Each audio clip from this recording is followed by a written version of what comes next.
Joining me now is Isabel Hilton from London. She is a senior advisor and founder of the NGO China Dialogue. Welcome to TRT World.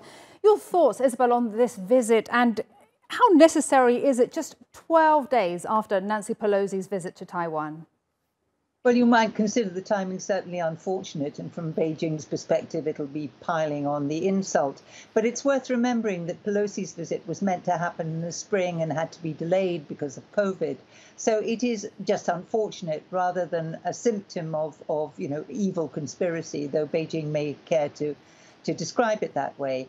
I think, though, we're seeing a more muted response from Beijing to this visit than we did to Pelosi's visit. I think Pelosi's seniority in the U.S. political hierarchy really triggered Beijing's rage. This is much more like a routine congressional visit, the kind that has happened, many, many times over the years without Beijing getting too upset about it.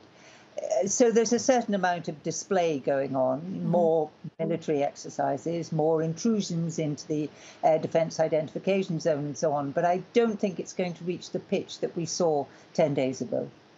And so you say it will be a muted response. And we've heard from China, or we've seen also it carrying out military drills near Taiwan. And also the foreign ministry is saying this sends a serious wrong signal to the Taiwan independent separatist forces. What do you read into that, and will that stay muted or not?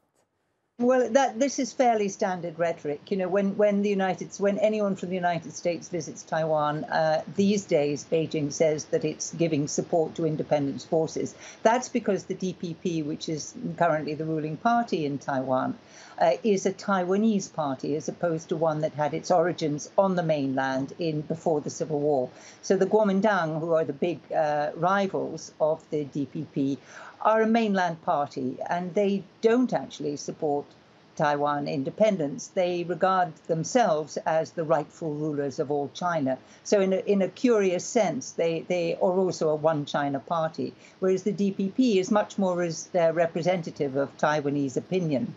And Taiwanese opinion now no longer trusts China to respect any kind of version of one country, two systems. But so this is fairly standard rhetoric from Beijing.